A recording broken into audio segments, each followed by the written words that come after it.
चढ़ाई पापा घर के लवाटल ने अरे पलंग पर गिरा मुरुझाई ललन जी अरे पलंग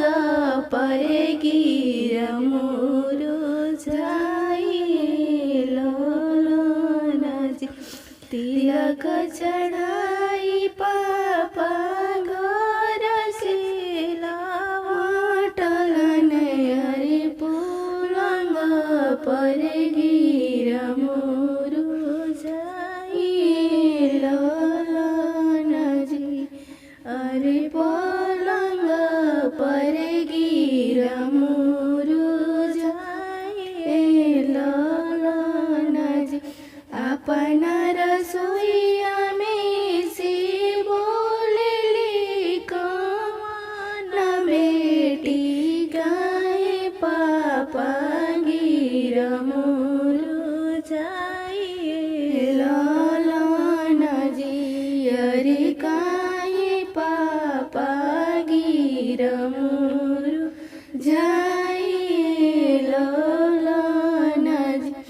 अपना रसोईया में से बोली कौन बेटी गाए पापा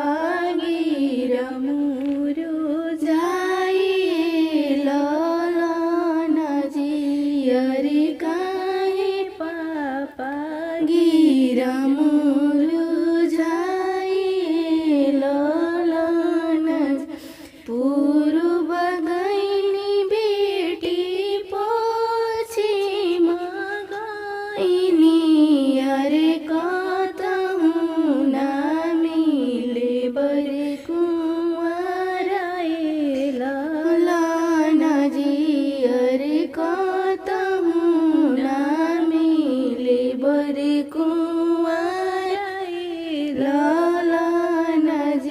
पूर्व गईनी बेटी पश्चिम गईनी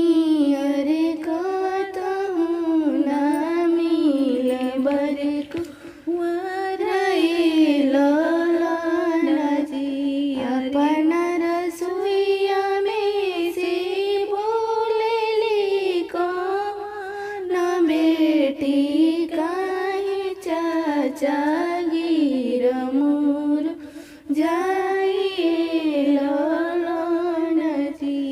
अरे काहे चाचा गिरा मुरुझाई ललन जी पूर्व गईनी बेटी पश्चिम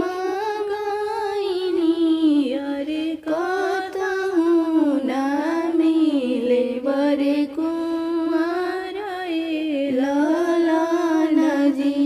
अरे कतहूँ ना मिले बरे कुंवर ललन जी अपना रसोईया में से बोलेले कौन बहिनी काहे भैया गिरा मुरुझाई ललन जी अरे काहे भैया गिरा मुरुझाई ललन पूर्व गईनी बहिनी पश्चिम गईनी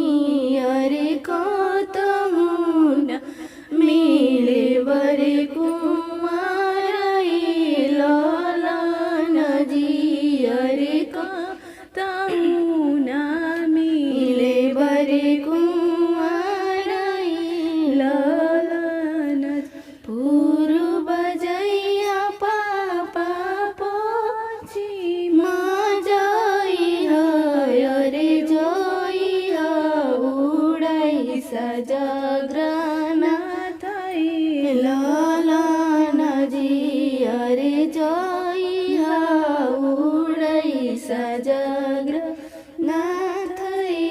ललन पूर्व जइया पछि मजाई रे जाई उडाई सजग्राना ललनजी पूर्व जैया भैया पछि मजाई रे जाई उडाई सजग्राना ललनजी अरे वही जे मिली हनबरे कुंवाराई ललनजी अरे वही जे मिली हनबरे कुंवाराई ललनजी। अगर आपको ये गीत पसंद आए तो लाइक शेयर और सब्सक्राइब करना ना भूलें।